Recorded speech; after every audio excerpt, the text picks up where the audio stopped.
Hey everyone, and welcome to this week's vlog. Now we have come to the end of reviewing our 7-night Norwegian Fjords cruise on the beautiful P&O Iona, and we've shared with you everything that we did on the cruise. We've also shared with you our likes and our dislikes about the ship and about the cruise, and I thought it would be helpful to put together a food review video of all the places that we ate at during this 7-night cruise. So we ate at the buffet, we ate at the main dining room, we ate at the Quays, we ate at Keel Cow, the beach house, Sindhu, and the Epicurean. Basically everywhere bar the glass house. Now we didn't eat there because we didn't love the menu. So if you ate there, then please do leave a comment below and let us know what you thought. Did you love it there? Did we miss out? I suspect we may well have done.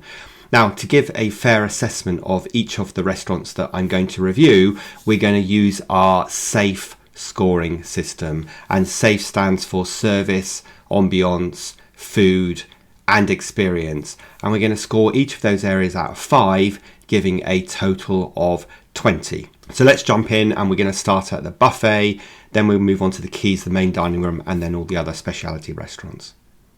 Hi, we're James and Rob, and this is our dog Oscar. We love travel in all its forms, so join us on our next adventure as we head out on the road again. So we've come down to the Coral dining room, which is the main dining room, one of the 2 big ones in the upper level. We joined the virtual queue and we were at number 21, but it took less than 10 minutes, I guess, to get in, so that's good. And then we got seated, and unlike the other day, they have 2 keys, so the people that have already booked go straight in, and the other people who are just turning up wanting to grab a seat to eat. So anyway, we're in, we're going to order food, and we'll let you know what it's like when it arrives. So our starters have just arrived. James ordered the Caesar salad, and I've ordered the lamb, the lamb kofkas, and we've both ordered a large glass of Sauvignon Blanc from New Zealand, which was about £9.50, but it's actually really nice, probably the nicest glass of wine we've had. And I've got to say, the main dining room, compared to the other cruises we've done, like with Celebrity and also Royal Caribbean, I can't tell you what the food's like yet, but in terms of like the spacing of the tables, you don't feel like you're on top of each other, so that's really nice. Anyway, we'll eat our starters and we'll let you know what they think about. Well, my starter was very nice, although I have to say I'm not going to get very fat on that. It was more like a little amuse-bouche, but it was tasty. One thing we've noticed here is that their food isn't seasoned that well, so you need to put a little bit of salt and pepper on it. So that was our starters, which were very pleasant. And the service was very quick, so can't complain about that. We're kind of glad that we've come to eat at the main dining room at least once on this trip, so we can see what it's like and obviously share with you guys what we think of it as well. So certainly service has been quick, and the wine is nice, and the starter was nice, although my portion was definitely on the small side. For some reason we didn't video much of our main courses. They were tasty, but as you can see they were pretty small. So let's move on to dessert. Okay, dessert's arrived. I forgot to start videoing it, but James is having the cheese. What do you rate that as? And I'm having the apple streusel, which isn't too bad. Okay, our food has arrived. James has got scrambled eggs, bacon and sausage, and I've got scrambled eggs, bacon, hash brown and mushrooms. Looks very nice. Hopefully it's plates are warm, so it's warm.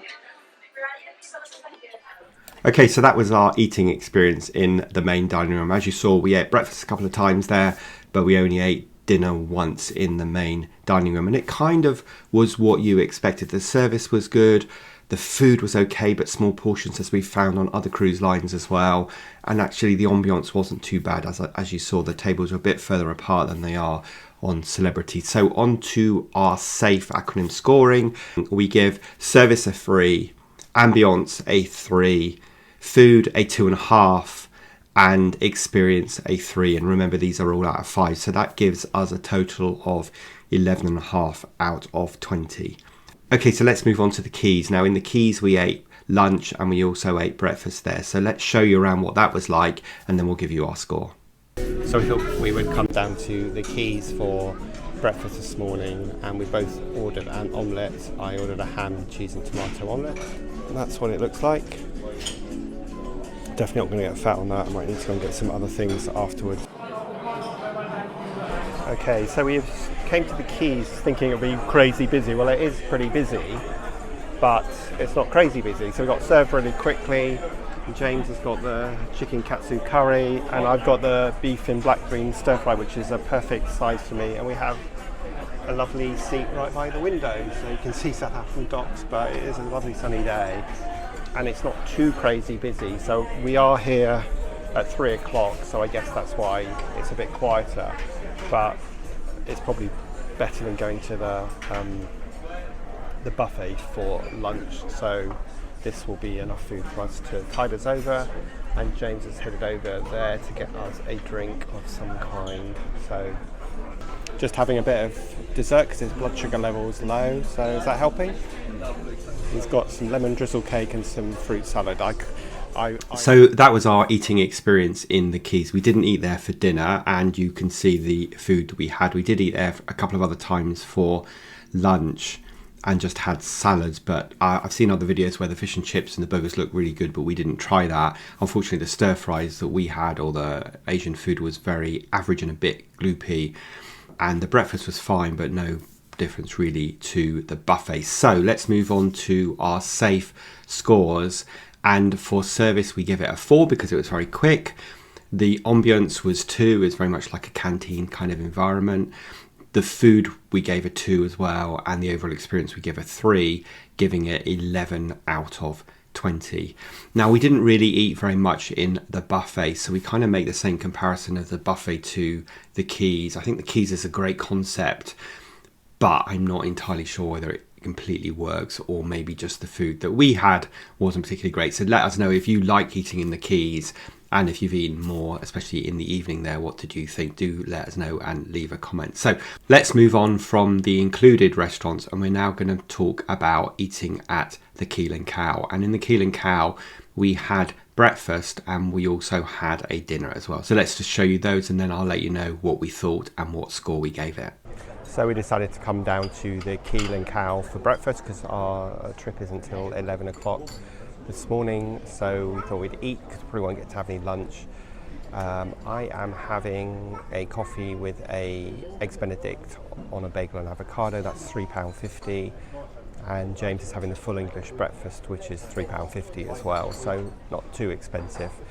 And it's cooked to order, unlike the other restaurants, and it's nice and chilled in here as well. So the Keel Cow is just sort of part of the atrium, so it almost doesn't feel like a separate restaurant with no clear entrance way, but anyway, it's nice and chilled and fairly empty in here. Okay, our food has arrived, and James's cooked breakfast looks really nice, and my eggs Benedict with crushed avocado looks really good as well. So as I say, these were £3.50 each, and they're freshly cooked, so I'm sure it will be very good. Okay, as if by magic, our plates have the food on our plates has disappeared. James, what do you think of that? How does it compare to the main dining room? Better. Yeah, definitely better.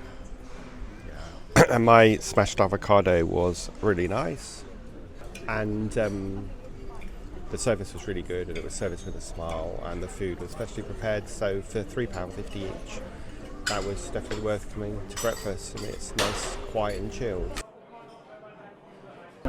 So we decided to come down to the Keel Cow for dinner tonight. We haven't eaten here for dinner before. You joined the queue. What number were you in the queue originally? 16. About 16, but it only took about 20 minutes, half an hour to get booked down here. This place is big in the evening, so we are sitting, as James, we're sitting in this area, but it's also over there and also on the other side as well. So they say all the food is cooked to order, so it takes a while, which is fine because we're here fairly earlier than we predicted. And obviously if it's cooked fresh, it will be great. So we are sharing the camembert, and we're both having fillet steaks, so we'll see how that turns out and let you know what we think when the food arrives. Okay, our starter has arrived, which is the baked camembert with some, I'm not sure what that thing is in the middle, and some focaccia bread. And this is a sharing platter that was about £9. Okay. For this, the Keel Cow, you pay per item, so probably end up working out the most expensive meal we've had, but hey, hopefully it'll be nice. This looks good. Okay, we finished our starter, which was okay. The cheese, which I thought was a camembert, but James said it's an English cheese, could have had a more of a sort of ripe taste to it, and it had like a date chutney, which was quite nice. And the bread was a little bit stale. We were just saying that I sound like I'm moaning about everything, don't I? But we were saying that P&O don't do bread that well. Anyway, it was a nice sharing starter. So we both got steaks coming, so we'll see what they're like. Our main courses have arrived. We both got the fillet steak, although James's steak is twice the size of my steak. But anyway, looks good. We'll see what it tastes like. Okay, we've finished our main courses, which were okay. Nothing amazing to write home about. And this has happened a couple of times now. Our main courses have arrived before our starter plates were cleared, so they frantically clear our starters to then present our main courses. So that's the Keel Cow. On that evening, we decided not to eat dessert there, but go to Ripple's and have a gelato, which was nice and probably cheaper. It's ironic that the Keel Cow did turn out to be the most expensive restaurant we ate in, but it definitely wasn't the best. And they say that they cook food fresh, which definitely seems to be the case for breakfast. But as you saw, the service was a bit sporadic, with food kind of arriving before we'd finished the previous course. And I know we weren't the only ones. Now, it might have been because we were eating early, so it wasn't that busy. So the kitchen had lots of time to prepare our food faster than we could eat it. But anyway, let's move on to the safe scoring. And we gave service a 4.5, ambience a 4, food a 3, and the overall experience a 3.5, giving a total of 15 out of 20. Now, in a way, I should score these separately because the breakfast kind of pulled the dinner score up. And if you want our tip on the best place to have breakfast, even though you're going to pay a £3.50 supplement, it is definitely go and eat at the Keel Cow. We ate there a couple of times for breakfast, and it was by far the best place, better than the main dining room, better than the buffet, and better than the Quays. So if you want a nice, tranquil environment with good service and really nice, hot, quality food, then go to the Keel Cow for breakfast. Okay, let's move on to the next restaurant and the place where we had by far the best steak of the trip, and that is the Beach House. Please, in case you're interested, this is the menu. No problem, thanks. And we booked this in advance, and I think we paid £7.50 each, and then you can have anything you want, but then there are some things like this here, which is an extra fee, so you just paid out on top. So we'll order some food and see what it's like and let you know. We just had our starters arrive. Took a while to get served. I think we arrived at peak time, but the food comes out quickly because they put it into an iPad, so it goes straight to the kitchen. And I have got the salmon and halibut ceviche, and James has got the sweet potato skins. So they both look very nice. And we've got a glass of Zinfandel. Now, we didn't think this was sweet, but it's very sweet because we've had a rosé Zinfandel before and it was nice, but this is like Ribena, so if you don't like sweet wine, don't order the Zinfandel rosé. Anyway, we'll try our food and we'll let you know what we think. So we just completed our starters. James, what do you think of your starter? It's not going to fill you up for a start. It's alright. It wasn't what I thought it would be, but it was tasty. Nothing to write home about. I'm trying to be diplomatic. Mine was okay. Mine was the ceviche, the halibut and salmon. Yeah, it was okay. It wasn't amazing. It's a bit waterlogged, you can see here. Okay, our main course has just arrived. We've both got a sizzling steak on the plate, and I've got some prawns, and James substituted his prawns for some veg. So I think this is going to be lovely, so we'll tuck in and let you know what we think. We just had our steaks, which were very nice and very filling and hot. Yeah, so that was really good. So we couldn't quite resist having the fondue for dessert. So James is probably going to eat it all. He said it's sharing, so it's a chocolate fondue with marshmallows and churros, strawberries, and a bit of cake. Okay, so that dessert was seriously disappointing. The marshmallows just came out of the freezer, so they were really cold. The strawberries have obviously been frozen, and they're like just soggy messes, and the churros are completely solid. So this is another restaurant that is really a tale of two halves, because if I was just scoring that main course, it would be heading towards a 20, because that was the best steak. It was good fun, it was nice and warm, the prawns were lovely, and it was fantastic. But that dessert, oh my god, please don't have that dessert, because I think it cost about £6 and it was just absolutely terrible. We really should have sent it back, just had something cheaper or something different. It was so bad. So of course that's going to pull the overall score down, but we really enjoyed the beach house. The cooking the steaks on the slates is good fun, and you could obviously cook it to your liking, and obviously it means that the food is super warm as well. So on to our safe scores. So we scored the beach house service a 4, ambience a 4, food a 3.5, and the overall experience a 4, giving it a 15.5 out of 20. And as I said, if we'd have just had a main course there, then the food score would have been closer to a 4.5 or a 5, but the dessert pulled it down, and the starters were okay. So let's move on to the next specialty restaurant, and that is the Olive Grove. So tonight we are eating in the Olive Grove, and here's a quick look at the menu. This is a restaurant that you need to book once you're on board. There's no fee to book it, but you can see there's certain items here that have an additional fee allocated to them. So it all looks nice. We'll be back with you when we've got some food. So we ordered the Italian antipasti. First of all, it looks very nice. This is for 2, although I could probably gobble it up myself. James has got a glass of Pinot Grigio, and I've got a glass of Chianti just for a change. So the starter was nice, but I think a tip here is if you are going to order these platters, then you probably want to order 2. Although they're sharing for 2, they're not very big. It was more like a kind of a nibble, so I would order 2 next time and not feel like you're being greedy. But I guess that's left lots of room for our main course. So James has got his hanging kofkas, which was an additional £4.50, but it's not very much there. I've got the lasagna, which was an additional charge, and we got a Caesar salad that we can share. So hopefully it looks good. Let's hope it tastes good. Have arrived, and James has got the baklava, which is a £2 supplement, but it looks actually really nice with some halva.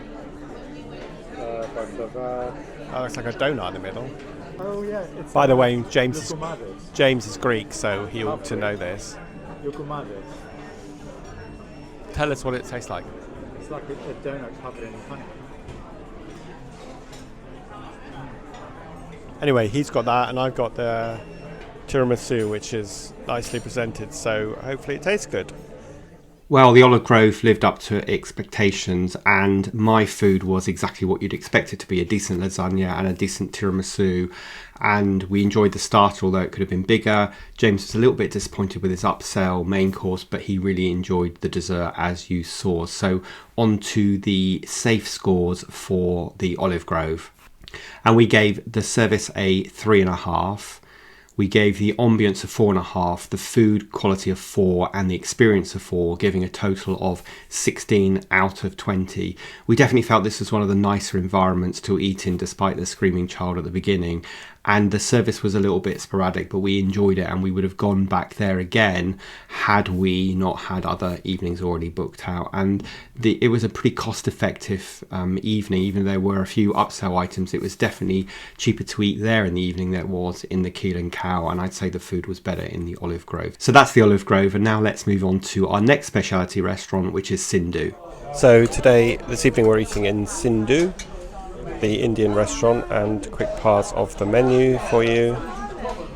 All looks very nice. Hopefully it won't disappoint. So our starters have arrived, but they say it's cooked fresh, which is great, but it comes very quickly. So what have you got, James?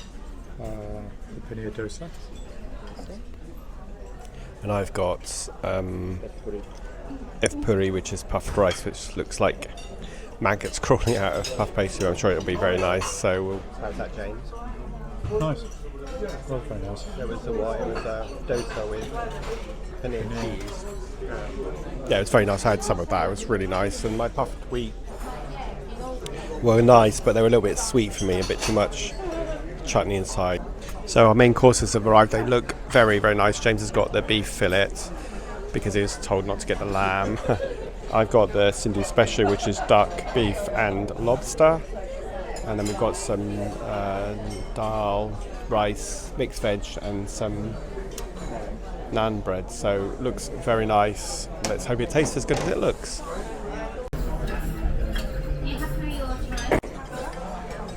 Okay, we finished our meal.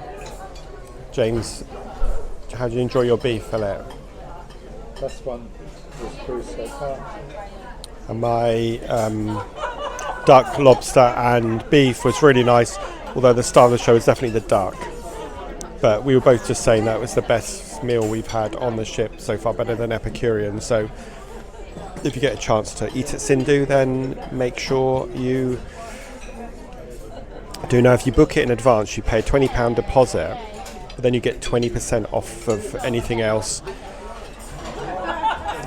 that you buy. So for example, my meal was £15, but I'll get 20% off that, making it £12, and we both got £20 credit. So this meal's actually not going to cost that much by the end of it. I hope that makes sense. So our desserts have arrived. James has got the yogurt cheesecake, which looks very nice, and I've got the parfait, pistachio parfait, which also looks really nice. Got to say, the presentation in this restaurant is very good, and I think other times the presentation has been good, but it hasn't lived up to the substance, whereas the food has been really good tonight. Well, Sindhu definitely didn't disappoint. It was by far the best meal we had on the trip, both from a kind of quality of food, from a service and the whole environment. And if we hadn't have booked this so late on in the cruise, I think we would have booked it again. And we went to Epicurean twice. We would have gone to Sindhu twice. Totally understand that all of this is our own personal opinion. So if you've got different views or different experiences, please do leave a comment below. So let's move on to the scores for eating at the specialty restaurant Sindhu. And we gave the service a 4.5, the ambience a 4.5, the food quality of 4.5, and the experience of 4.5, giving a total of 18 out of 20.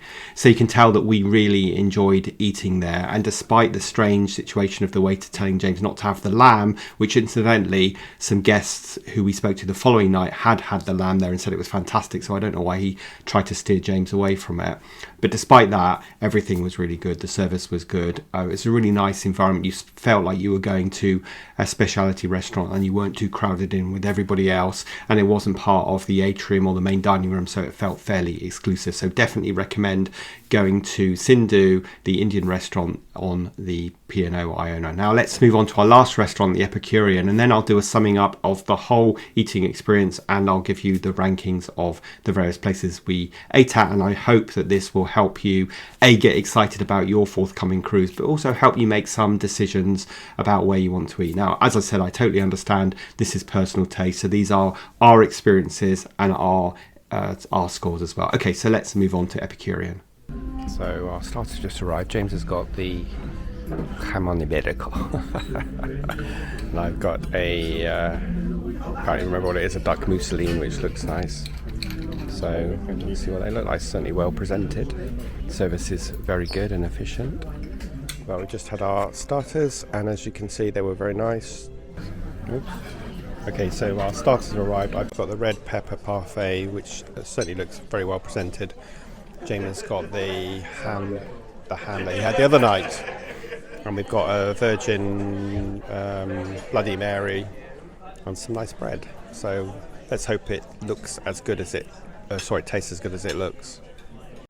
And James has got the sirloin steak, and I've got the cod and the lobster, and we've got some sides to share, so it looks very nice. Don't think I'm going to get fat on that though, but anyway, I'm sure it's very good, so we'll see what it's like. Okay, our main courses have arrived. I've got the the tiger prawns off the shell. That comes with soy noodles. I have here stir-fried and oriental vegetables as well. And your selections of sides, broccoli, spinach. You've got chips and another broccoli as well. Not quite sure we're going to work our way through all of that.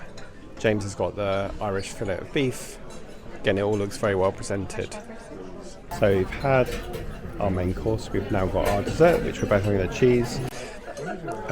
James ordered a medium rare steak, and when it arrived it was very well done, so he sent it back. And the table next to us also had the same issue, so I'm not sure whether they are cooking the steaks and letting them sit for a long time and they keep cooking. Anyway, he got a new steak fairly quickly and they delivered all of the veg again, so we had a table full of broccoli and spinach and chips twice over. But anyway, the second steak was much better. So that was the Epicurean. This is P&O's top tier restaurant, and it didn't quite live up to that high expectation. First of all, I think the atmosphere of how the restaurant is laid out means that you are sitting really close to your neighbours. In fact, we were closer to our neighbours than we were in the main dining room, so that doesn't lead itself to a particularly intimate evening. And then obviously you saw the issues with James's steak that we had to send back, although I have to say the service was fantastic. And actually on the second time we visited, we were completely full at the end, and we said we were leaving, and she was like, "Oh no, you haven't had the chocolate yet or the coffee," and we were like, "No, that's perfectly fine." So I think it's a nice experience, but it didn't live up to this high expectation that we had for a really fine dining restaurant. So let's move on to our safe scores for the Epicurean. So we gave the service a 4.5, the ambience a 4, the food only a 3.5, and the overall experience of 4.5, giving a total of 16.5 out of 20. Now, the reason why our food score was down a bit was because a couple of times the starters were a bit style over substance, and obviously James had that issue with his steak. So fingers crossed you don't have those same issues, and it's definitely worth going to eat at least once on the cruise. But if we were doing it again, we would probably eat at Epicurean once, or maybe not at all, and we would have eaten at Sindhu more than once. Okay, so first of all, let me share with you the overall scores, and you won't be surprised to see that Sindhu comes out on top, and actually all the specialty restaurants come out on top, with the main dining room and the Quays and the buffet kind of quite a long way down. I definitely think it's worth paying for those extra pay specialty restaurants, because on P&O, one of the big advantages is compared to other cruise lines, they are not that expensive. In fact, some of the items are all included, and some of them you pay extra for, so it's pretty fair. So I definitely think if you enjoy food and you can afford it, then you should eat at the specialty restaurants. Now, it's worth knowing that we used our onboard credit to pay for all of this, so we didn't actually have to pay for anything else. I have to say in summary though, we are not food snobs, but overall we were a little bit disappointed with the food on P&O, and also the coffee, and I haven't even scored that one in this video. We felt that a lot of the times it was style over substance. There are plenty of options, and I don't want to sound like I'm being really picky or put you off, but I would say if we did it again, we would definitely eat at Sindhu more than once, and the Epicurean maybe once or not at all, and we would have probably eaten in the Olive Grove again. Now, by far the best breakfast was in Keel Cow, so again it's worth paying that £3.50 supplement, or slightly less than that, to have breakfast there rather than going to a very busy buffet or the Quays. And of course you can have breakfast in your room, but it's a fairly limited menu, and you do pay a supplement fee for that. So listen, I hope this has been really useful for you. Please do leave a comment. As I've said throughout this video, I totally get that food is subjective, and these are our opinions, and you may have a very different experience and a very different opinion. But on the other hand, I really hope this helps you when you are planning your P&O cruise. But other than that, thanks for watching today. Please hit the subscribe button and give us a thumbs up, and make sure that you hit the bell so you're alerted when the next video comes out. But other than that, we will see you next time when we head out on the road again. Ain't worried if I'm up by the lakeside. No, I don't really care what we do, 'cause everything just falls by the wayside when I take time with you. Am I crazy for not wanting to chase lights? No, I just want